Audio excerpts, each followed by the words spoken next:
Welcome guys to day 1। आज English सीखने का पहला दिन है और ये पूरे 4 महीनों का इंग्लिश लैंग्वेज का एक कंप्लीट कोर्स है। आज पहला दिन है, लेकिन इस वीडियो से पहले हमने इस कोर्स का पहला पार्ट भी अपलोड किया है। एक वीडियो, बस सिर्फ एक ही वीडियो, लेकिन वो वीडियो तकरीबन 5 घंटे है। तो अगर आपने अभी तक उस वीडियो को नहीं देखा है तो सबसे पहले हम आपको सजेस्ट करते हैं कि आप काइंडली मेहरबानी करके जाकर पहले उस वीडियो को देख लीजिए, ये वीडियो, क्योंकि ये वीडियो इस कोर्स का बैकबोन है। इस वीडियो के बगैर इस कोर्स का कोई फ़ायदा नहीं। ये वीडियो इंग्लिश लैंग्वेज का एक की है, एक चाबी है। और मैं कहता हूँ इस कोर्स के हिसाब से कि इस वीडियो को देखने के बगैर इंग्लिश सीखना मुश्किल तो नहीं है, लेकिन नामुमकिन ज़रूर है। तो आप मेहरबानी करके सबसे पहले इस वीडियो को देख लीजिए। इसका लिंक आपको इस वीडियो के एंड में भी मिल जाएगा और इस प्लेलिस्ट में भी आपको सबसे पहले ये वीडियो मिलेगी। तकरीबन 4-5 घंटे हैं। आप इसको 2-3 दिन में देख सकते हो, 1 हफ्ते में, 2 हफ्तों में, जो भी हो, लेकिन सबसे पहले आपको कंप्लीट करना होगा और समझना होगा इस वीडियो को। और जब आप इसको कंप्लीट करोगे, इसको समझोगे, तो ये एक अलग किस्म का कोर्स है। इस वीडियो में, इस पहले पार्ट में, इस पहले हिस्से में हमने आपको सारी बुनियादी चीज़ें सिखाई है। तो काइंडली पहले जाकर उसको सीख लीजिए, इस वीडियो को देख लीजिए, इसको समझिए और इसके बाद फिर आप यहाँ से शुरू कर सकते हो। अब यहाँ पर मैं आपसे एक बहुत ही अहम सवाल पूछना चाहता हूँ और फिर उसके बाद हम इस पहले दिन का आगाज़ करेंगे।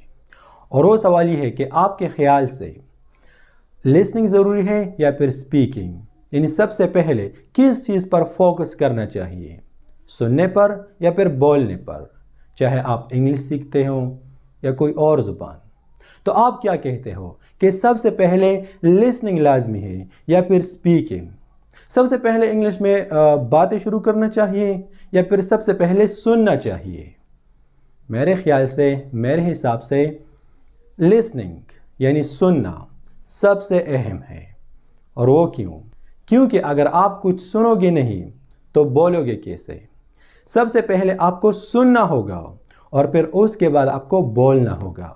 जब आप सुनोगे, आप समझोगे, उसके बाद आप फिर बोलोगे भी। इंग्लिश में बातें करने के लिए स्पीकिंग तो लाजमी है, आपको बोलना होगा, आपको स्पीकिंग प्रैक्टिस करना होगा, लेकिन उससे भी सबसे अहम चीज़ वो है लिसनिंग। सबसे पहले आपने लिसनिंग करना होगा, मतलब आपको सुनना होगा।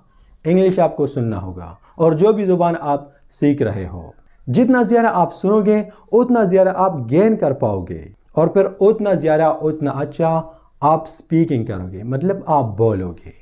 चलो एक और सवाल पूछता हूँ। जब एक बच्चा पैदा होता है तो सबसे पहले ये बच्चा क्या करता है? क्या सबसे पहले ये बच्चा बोलने लगता है या फिर सुनने? सबसे पहले ये बच्चा सुनता है, बहुत ज़्यादा सुनता है। जो शख्स भी इससे बातें करता है तो ये बस सिर्फ सुनता है, उसको समझता है और फिर 1 साल के बाद, 10 महीनों के बाद ये बोलने लगता है।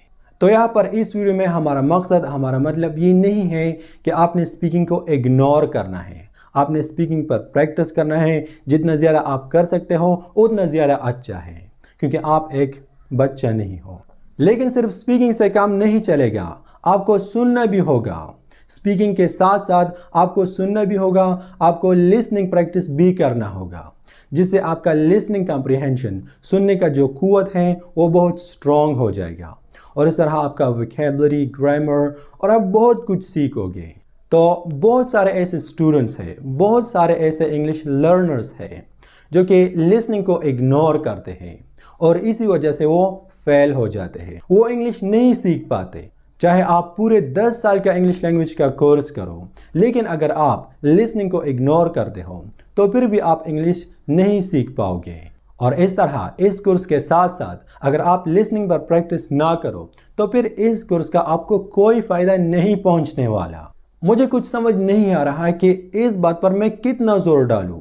आपको 1000 बार कह लूँ कि लिसनिंग, इंग्लिश में सुनना इंतहाई अहम है। और प्लीज़ अगर आप इंग्लिश सीखना चाहते हो तो फिर आपको लिसनिंग पर फोकस करना होगा, लिसनिंग और स्पीकिंग दोनों पर। किसी एक चीज़ को भी आपने इग्नोर नहीं करना। अगर इस कोर्स में कामयाबी चाहते हो तो फिर जैसा हम आपसे कहते हैं आपको वैसा ही करना होगा, आपको हमारी बातों पर अमल करना होगा, बाकी फ़ायदा और नुकसान आपका ही है। अच्छा, तो आप लिसनिंग के लिए, अपना लिसनिंग कम्प्रहेंशन इम्प्रूव करने के लिए आपको क्या करना चाहिए, कौन सी चीज़ों को सुनना चाहिए और कौन सी चीज़ों से दूर रहना चाहिए, कौन सी चीज़ों से आपका बहुत ही अच्छा लिसनिंग प्रैक्टिस होगा और आपका लिसनिंग कम्प्रहेंशन इम्प्रूव होगा, और कौन सी चीज़ों से आपका सिर्फ वक्त ज़ाया होगा। तो याद रखना कि स्टार्ट में, शुरू में आपने इंग्लिश मूवीज़ को नहीं देखना। अगर आप इंग्लिश मूवीज़ इस मकसद से देखते हो कि आपका लिसनिंग प्रैक्टिस हो जाए और आपका लिसनिंग कम्प्रहेंशन इम्प्रूव हो जाए, तो फिर आप गलत कर रहे हो, इससे आपका वक्त ज़ाया होगा। शुरू में आपने इंग्लिश मूवीज़ इस तरह की कोई चीज़ नहीं देखनी। तो अगर मूवी नहीं देखनी चाहिए तो फिर क्या करना चाहिए, किस चीज़ को सुनना चाहिए? तो यहाँ पर आपको एक बच्चा बनना होगा। हाँ, एक छोटा सा बच्चा बनने से मेरा मतलब है कि आपको कार्टून देखना होगा और हर रोज़ देखना होगा। और कहाँ से देखना होगा? यहाँ से, इस चैनल से। आपको स्क्रीन पर नज़र आ रहा है, इस चैनल का लिंक हमने आपको डिस्क्रिप्शन में दे दिया है। आप बेशक इस चैनल से भी कार्टून देख सकते हो, इंग्लिश फेरी टेल से भी, और जहाँ पर भी आपको कार्टून पसंद आए, बस आपको कार्टून देखना है। लेकिन उर्दू ज़ुबान में नहीं, हिंदी ज़ुबान में नहीं, पश्तो में नहीं, सिर्फ़ और सिर्फ इंग्लिश लैंग्वेज में आपने कार्टून देखना है। कब देखना है और कितना देखना है? हर रोज़ देखना है, और कम से कम 30-40 मिनट्स आपने कार्टून को देना होगा। तो मैं एक बार फिर कहता हूँ, अगर आप चाहते हो कि आपका लिसनिंग कम्प्रहेंशन इम्प्रूव हो जाए, आपका लिसनिंग का प्रैक्टिस हो जाए, आप एडवांस वोकैबुलरी सीखो, मतलब आप एक फ्लुएंट इंग्लिश स्पीकर बनो, तो फिर आपको हर रोज़ कार्टून देखना होगा, और कम से कम 30-40 मिनट आपने हर रोज़ कार्टून को देना होगा। और ये भी ज़रूरी नहीं कि आपने एक ही बार में 30-40 मिनट का कार्टून देखना होगा, आपने एक ही बार में 30-40 मिनट्स कार्टून को देना होगा। नहीं, अगर आप मॉर्निंग में 10 मिनट कार्टून देखते हो, फिर आफ्टरनून में 10 मिनट कार्टून देखते हो, फिर नाइट में 10 मिनट कार्टून देखते हो, तो ये भी अच्छा है, और इस तरह आप पर बर्डन भी नहीं बनेगा। लेकिन अगर आप कार्टून को स्किप करते हो तो फिर इस कोर्स का आपको कोई फ़ायदा नहीं होगा। अगर आप कार्टून देखने नहीं चाहते तो फिर मैं तो कहता हूँ कि अपना वक्त ज़ाया ना करो, इसी जगह इसी वक्त पर इस कोर्स को छोड़ लो, ये आपके कोई काम का नहीं। लेकिन अगर आप कार्टून देखना शुरू करते हो तो फिर 3 महीनों के बाद या 3 महीनों के अंदर अंदर आप अपने आप पर फ़ख्र महसूस करोगे। तो आज इस वीडियो का मकसद सिर्फ इतना ही है कि कार्टून देखना अपने आप पर फ़र्ज़ करो। अगर आप इंग्लिश सीखना चाहते हो, अगर आप वाकई में एक फ्लुएंट इंग्लिश स्पीकर बनना चाहते हो, तो फिर कार्टून देखना आज से अपने आप पर फ़र्ज़ करो। इस वीडियो को देखने के बाद कार्टून देखना शुरू करो। तो चलिए बस आप शुरू करते हैं। Day 1 part 1। आज इंग्लिश सीखने का पहला दिन है और पहला पार्ट है। यहाँ पर पहले पार्ट से मेरा मुराद है कि आज के बाद इस चैनल पर आपको हर रोज़ एक वीडियो लेसन मिलेगा, और हमने ऑलरेडी अपलोड की है। आप इसी प्लेलिस्ट में जाकर देख सकते हो, डे 1, डे 2, डे 3 और इस तरह डे 90 तक। तो आज के बाद आपको हर रोज़ एक वीडियो लेसन देखना होगा, और ये एक वीडियो लेसन 3 पार्ट्स पर मुश्तमिल होगा। हर वीडियो लेसन में 3 हिस्से होंगे, पार्ट 1, पार्ट 2 और पार्ट 3। पार्ट 1 में आपका बहुत अच्छा स्पीकिंग प्रैक्टिस होगा। फिर पार्ट 2 में हम आपको एडवांस वोकैबुलरी सिखाएंगे, बेसिक टू एडवांस वोकैबुलरी। और फिर पार्ट 3 में हम आपको इंग्लिश लैंग्वेज का एक स्टोरी, एक कहानी वो पढ़ाएंगे, जिससे आप एडवांस वोकैबुलरी सीखोगे, एडवांस ग्रामर सीखोगे, आपका लिसनिंग प्रैक्टिस हो जाएगा, आपका रीडिंग प्रैक्टिस हो जाएगा, आपका राइटिंग प्रैक्टिस हो जाएगा, और इससे ज़्यादा आपने जो भी सीखा है, टेंसेस, ग्रामर और जो कुछ भी, उसका प्रैक्टिस भी हो जाएगा। तो हर पार्ट में, हर हिस्से में आपको बहुत बड़ा फ़ायदा होने वाला है। तो चलिए गाइस, अब यहाँ पर पार्ट 1 में स्पीकिंग प्रैक्टिस करते हैं। लेकिन स्पीकिंग प्रैक्टिस को स्टार्ट करने से पहले आपने इस बात को याद रखना है, और ज़रूर याद रखना है कि यहाँ पर इस दूसरे पार्ट में, मतलब इस कोर्स के दूसरे हिस्से में, डे 1, डे 2 और डे 90 तक आपने हर रोज़ सिर्फ और सिर्फ एक ही वीडियो देखनी है, न इससे ज़्यादा न इससे कम। अगर आप फॉर एग्ज़ाम्पल एक दिन में 2 वीडियोज़ देखते हो, 3 देखते हो, 4 देखते हो, तो आपको कोई फ़ायदा नहीं होने वाला।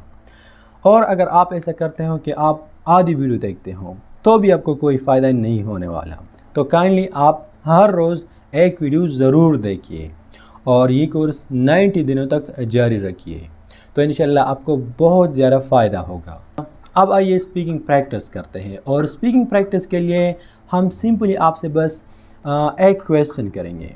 Could you please tell us how was your day, या what did you do yesterday.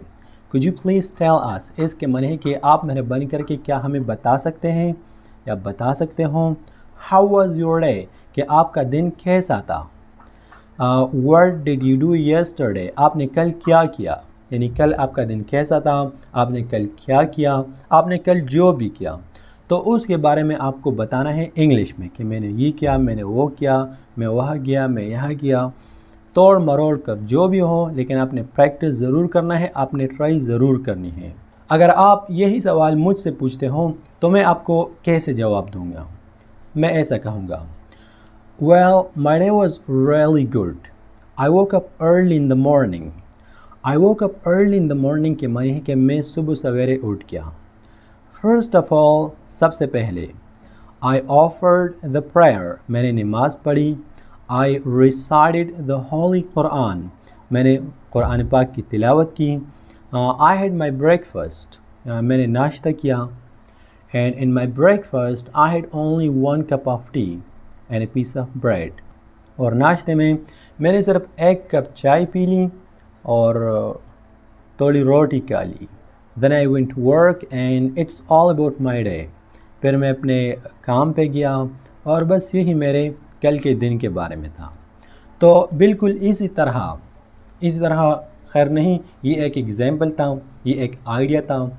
आप जो भी करते हो, मतलब आज आप जो भी करते हो, तो इसके बारे में आपने कल, आने वाले कल में इंग्लिश में हमको बताना है कि मैंने ये किया, मैंने वो किया, मैं यहाँ गया, मैं वहाँ किया। तो अब कम ऑन, यहाँ पर आपने इस वीडियो को पॉज करना है और पॉज करके हमें बताना है कि आपने कल क्या किया। बिल्कुल इसी तरह आपने करना है। 3-4 सेंटेंसेस बोलो, कोई बात नहीं, लेकिन आपने ऐसा ज़रूर करना है।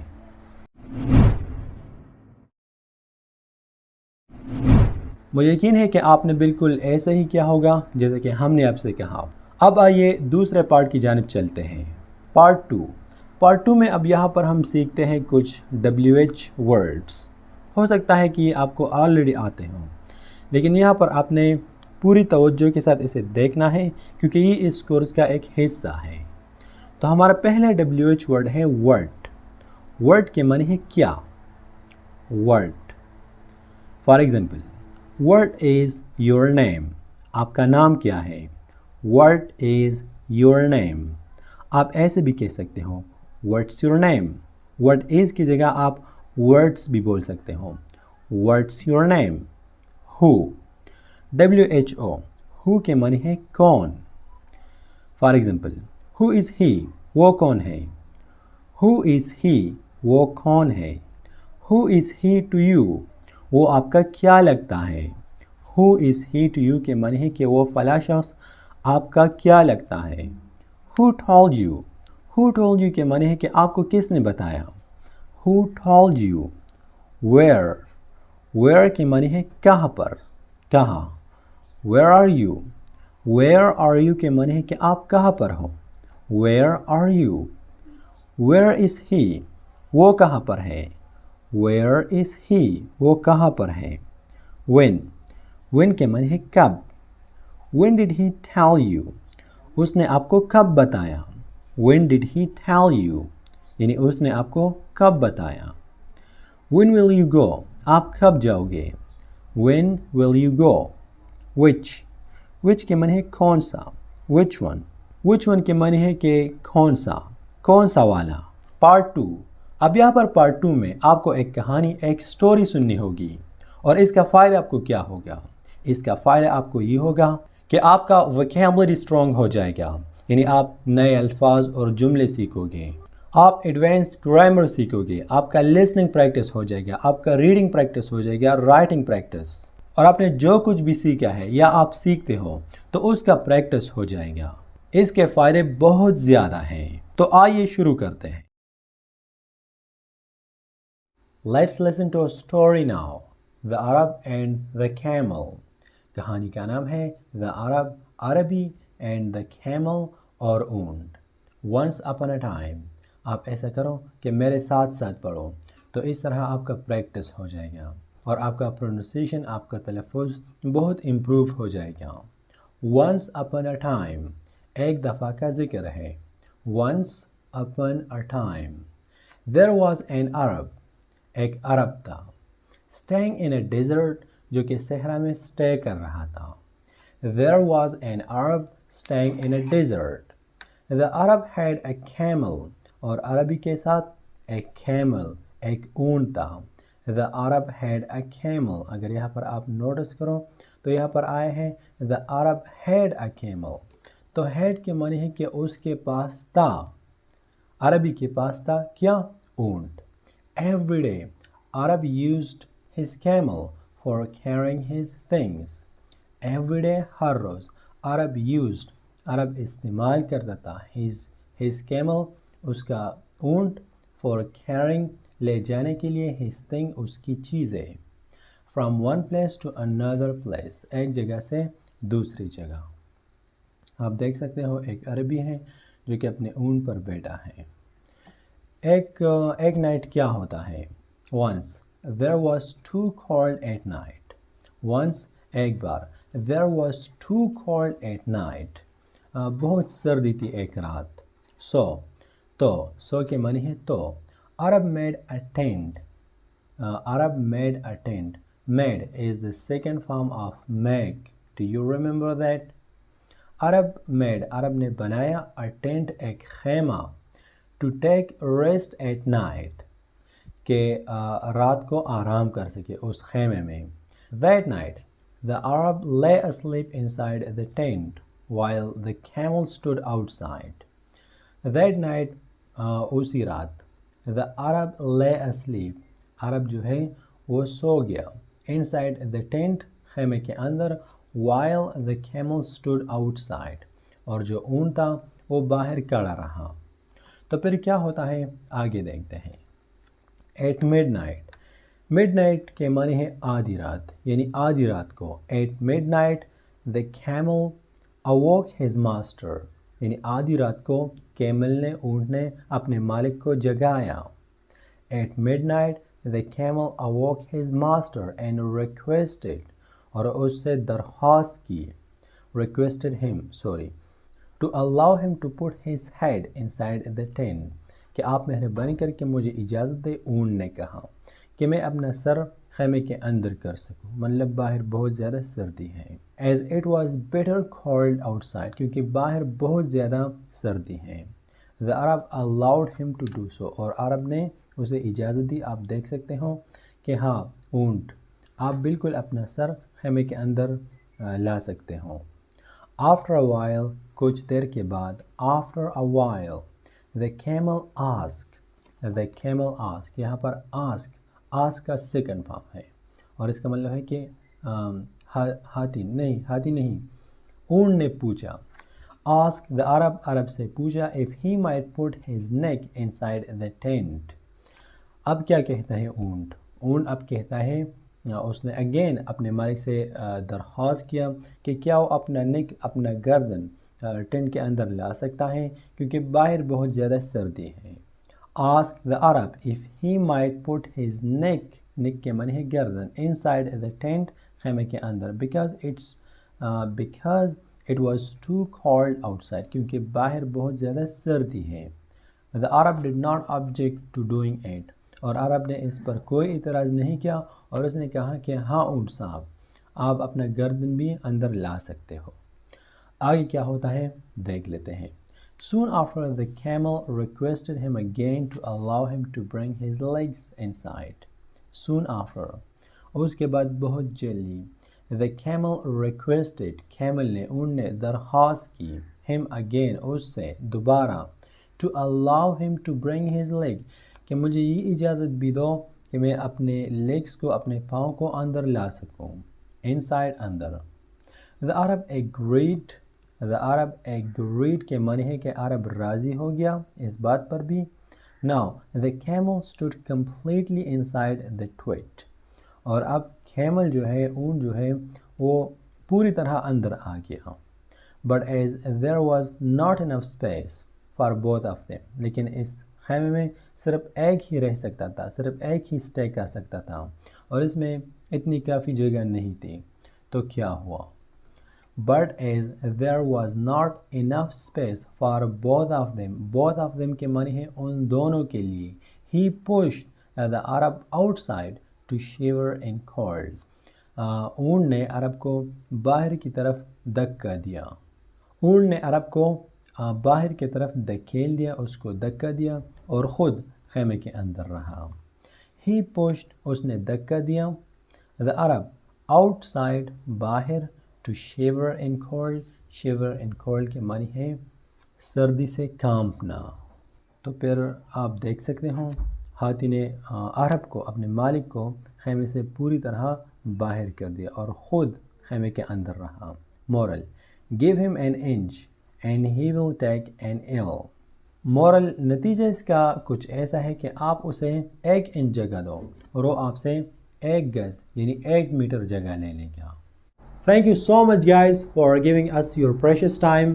मुझे पूरा यकीन है कि ये वीडियो भी आपको पसंद आया होगा और आपने ज़रूर इससे कुछ नया सीखा होगा। अगर आप इसी तरह हमारे साथ चलते हो इस कोर्स में तो इंशाल्लाह मैं आपको गारंटी देता हूँ कि इस कोर्स के एंड में आप अपने आप पर फ़ख्र महसूस करोगे। ये कोई ऑर्डिनरी कोर्स नहीं है, ये एक एक्स्ट्राऑर्डिनरी कोर्स है। यहाँ पर इस बात को ज़रूर याद रखना कि इस कोर्स से आप जो भी सीखते हो, आप जो भी लिखते हो, तो इसको आपने 2 बार, कम से कम 2 बार आपने इसको पढ़ना है और आउट लाउड पढ़ना है। जैसे कि फॉर एग्ज़ाम्पल आज की वीडियो से आपने जो भी सीखा, आपने जो भी लिखा, तो इसको 2 बार, कम से कम 2 बार इसको पढ़ो और आउट लाउड पढ़ो। इससे आपको बहुत ज़्यादा फ़ायदा होगा। और शायद कि आपने सुना होगा कि प्रैक्टिस मेक्स परफेक्ट। आपने प्रैक्टिस ज़रूर करना होगा उस टॉपिक पर भी, उस लाइंस पर भी जो हमने आपको दिए हैं, 4, 5, 6, 7 लाइंस। और उसके बाद आज आपके साथ जो भी हुआ, आपने जो भी किया या आप करते हो, इसके बारे में भी आप प्रैक्टिस करो कि मैं इसके बारे में बात करूँगा, उसके बारे में बात करूँगा। Because practice makes perfect. और प्रैक्टिस के बगैर इंग्लिश सीखना मुश्किल ही नहीं बल्कि नामुमकिन है। तो काइंडली हमारे बातों पर अमल ज़रूर करें। तो अब बात रही स्टोरी की, कहानी की। तो इस वीडियो में आपने जिस स्टोरी को पढ़ा, आपने ऐसा करना है कि इस कहानी को आपने सिर्फ 1 बार आउट लाउड पढ़ना है, यानी पढ़ना है और ज़ोर ज़ोर से पढ़ना है होल स्टोरी को। और फिर उसके बाद आपने इस स्टोरी से कम 10 लाइन्स, 10 लकीर आपने लिखना होगा। अगर इससे ज़्यादा आप लिख सकते हो बहुत अच्छा है, लेकिन 10 लाइन से कम नहीं होना चाहिए। और आखिर में बस मैं आपको सिर्फ ये कहना चाहूँगा कि कार्टून देखना अपने आप पर फ़र्ज़ करो अगर आप वाकई में एक फ्लुएंट इंग्लिश स्पीकर बनना चाहते हो।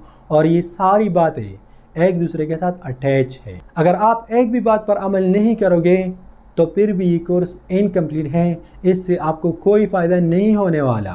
तो काइंडली आपने कार्टून ज़रूर देखना है और हर रोज़ देखना है। इसके बाद अगर आपका जो भी क्वेश्चन हो तो आप काइंडली कमेंट सेक्शन में हमसे पूछ सकते हो। See you inshallah in next lesson. Until take care and Palam Sparam.